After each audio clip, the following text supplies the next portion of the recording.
Hi viewers, very good morning, have a nice day. The prime excellence உங்கள் ரமா எப்பொழுதும் உங்களுடன் இணைந்திருப்பது. இப்போ நம்ம என்ன பார்க்க போறோம்னா இங்க பாருங்க தேவையான பொருட்கள் சொல்லிடுறேன். தக்காளி சாதம்ங்க. ஸோ அந்த தக்காளி சாதத்துக்கு தேவையான பொருட்கள் வெங்காயம் 2 மிடில் சைஸ் வெங்காயம் 2, அதுக்கு வந்து 4 தக்காளி எடுத்திருக்கேன், 2 டம்ளர் அரிசி எடுத்திருக்கேங்க. இதில் பார்த்தோன்னா சோம்பு கடுகு வந்து ஆப்ஷன் தான், வேணும்னா போடலாம் இல்லைன்னா போடாமல் இருந்துக்கலாம். கடுகு உங்களுடைய ஆப்ஷன் தான்.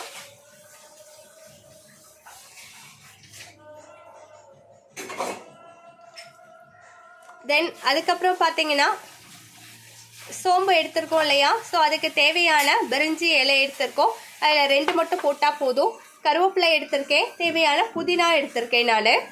அதுக்கப்புறம் ஒரு துண்டு இஞ்சி எடுத்திருக்கேன், நான் தட்டி சேர்க்க போகிறேங்க இந்த இஞ்சியை. அதுக்கு 2 பச்சை மிளகாய் நான் எடுத்திருக்கேன், மீடியம் சைஸ் 2 பச்சை மிளகா. அதுக்கப்புறம் தேவையான மல்லித்தலை கடைசியில். ஸோ இன்றைக்கி நம்ம இதை தான் பார்க்க போகிறோம். இப்போ நம்ம அடுப்பை பற்ற வைக்கலாங்க. இதில் பார்த்தோன்னா சக்கரவள்ளி கிழங்கு வந்து நான் வேக வச்சுருக்கேன், இதை தான் நம்ம பார்க்க போகிறோங்க. இது உங்களுக்கு தெரியும் நினைக்கிறேன். குக்கர்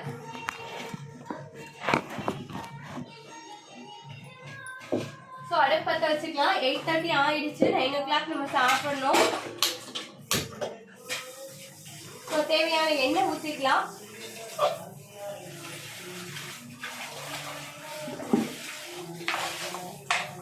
நான் கொஞ்சம் கண்மதிப்பாக தான் ஊற்றுவேங்க, உங்களுக்கு எப்படி விருப்பமோ நீங்கள் அளவு வச்சுருப்பீங்க இல்லையா. ஸோ 1/4 கிலோ அரிசிக்கு எவ்வளோ ஊற்றணுன்றத அதுக்கேற்ற மாதிரி நீங்கள் ஊற்றிக்கோங்க. கவித்துக்கு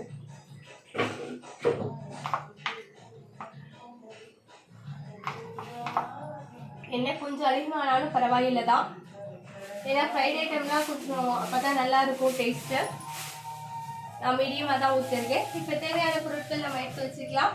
2 பட்டை 2 கிராம்பு, சோம்பு கொஞ்சோண்டு, கடுகுல பருப்பு கொஞ்சோண்டு, அதுக்கு தேவையான பிரிஞ்சி இலை வந்து ஒரு 2 எடுத்துக்கலாங்க. ஸோ எண்ணெய் நல்லா காஞ்சவனே நம்ம வந்து பண்ணோம்னா ரொம்ப நல்லாயிருக்கும். ஸோ எண்ணெய் நல்லா காஞ்சிருச்சு. நான் இப்போ சோம்பு கடுகுல பருப்பு போடுறேன். ஸோ அந்த சத்தம் நமக்கு நல்லா கேட்கணும். அதுக்கு தேவையான பட்டை கிராம்பு போட்டுக்கிறேங்க. ஸோ இதில் நம்ம மசாலா என்ன ஆட் பண்ண போகிறோம்னு பார்த்தீங்கன்னா, மசாலா ஆட் பண்ணாமல் கூட நம்ம பண்ணலாம்.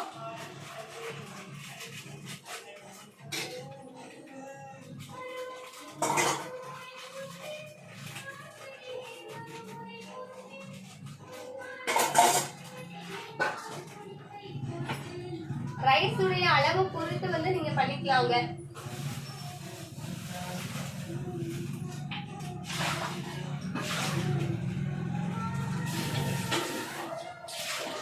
ரைஸோட அளவு பொறுத்து நம்ம பண்றது தான் நல்லா இருக்கும். ஸோ நம்ம இதை போட்டுட்டோம். 2 பிரிஞ்சி இலை போட்டேங்க, கருவேப்பிலை புதினா 2மே சேர்த்து போட்டேன். இப்போ நான் என்னன்னா இந்த வெங்காயம் கட் பண்ணி வச்சதை நான் ஆட் பண்ணிக்கிறேன். கரண்டி கொடுங்கப்பா, கட்டை கரண்டி.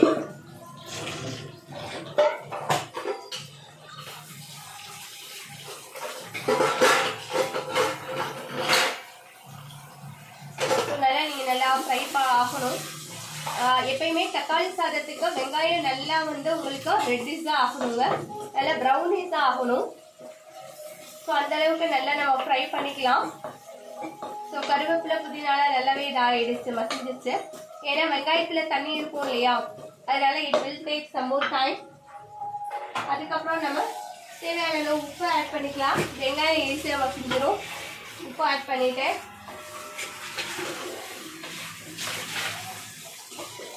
ஸோ இது மசியட்டும், நம்மகிட்ட எல்லாத்துக்கும் ரெடியாக இருக்கு. ஸோ அதுக்கு இடையில நம்ம இங்கே பார்த்துக்கலாங்க. இது நல்லாவே ஆயிடுச்சு, கொஞ்சம் ஆறட்டும்.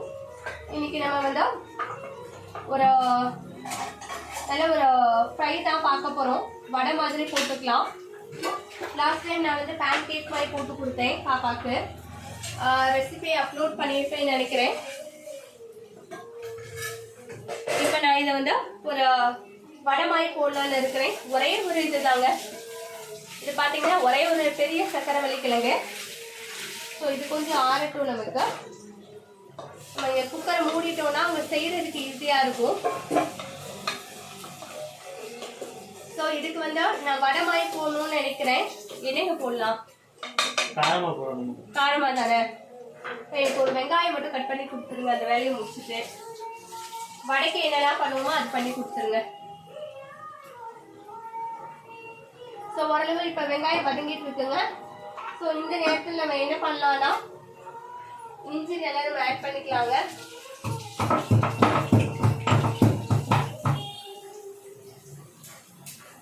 நான் இஞ்சியை போய் தட்டி தான் சேர்க்குறேன் இன்னைக்கு. நல்லா நான் தட்டிட்டேன். தனித்தனியாக வர மாதிரி தட்டிடுறேங்க. ஒரே மொத்தமாக இருந்தால் எடுத்து கீழே போட்டுருவாங்க பசங்க.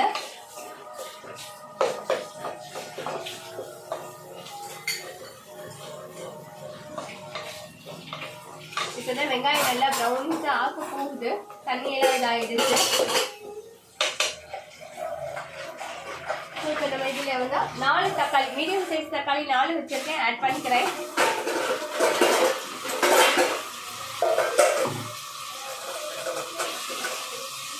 நான் ஏற்கனவே சொல்லியிருக்கேன், நான் சண்டே வந்து நான் இதை முடிச்சிருவேன். பிரேக்ஃபாஸ்ட்டே சாதம் தாங்க வைக்கிறேன். நான் தக்காளி சாதம் தான். இப்போ நம்ம என்ன பண்ணலாம்னா தக்காளி நல்லா நமக்கு மசியணும் இல்லையா? ஸோ அதனால நம்ம என்ன பண்ணலாம்னா மஞ்சத்தூள் இருக்கு இல்லைங்களா, மஞ்சத்தூள் கொஞ்சம் ஆட் பண்ணிக்கலாம். மஞ்சத்தூள் என்கிட்ட தீர்ந்துருச்சு. எப்பா மஞ்சத்தூள் இருக்கா? இல்லைம்மா, அங்கே சாமி கிட்ட இருக்கா? எதுவும்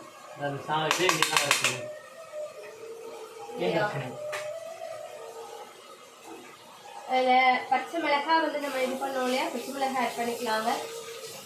மல்லித்தலை நான் கடைசியாக தான் போடுவேன்.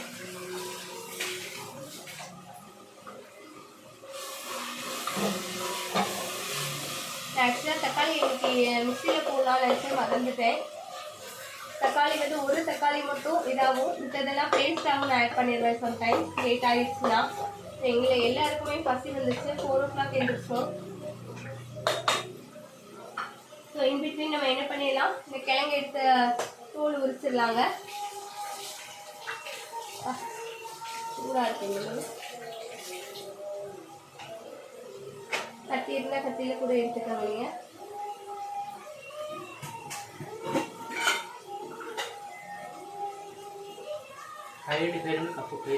தக்காளி மசியணும் நமக்கு. தக்காளி நல்லா மசியணுங்க.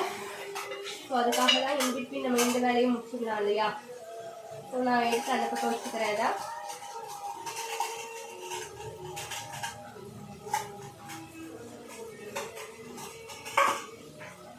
இது நல்லா இருக்கும். உங்களுக்கு ஸ்வீட் வடை மாதிரி இருக்கும். இல்லை அப்படின்னா இதோட உங்கள்கிட்ட பச்சரிசி கொஞ்சோண்டு உளுந்து இருந்துச்சு அப்படின்னு ஆட் பண்ணி நீங்கள் என்னென்னா பணியாரம் ஊற்றி கொடுக்கலாம். இனிப்பு பணியாரமாகவும் கொடுக்கலாம்.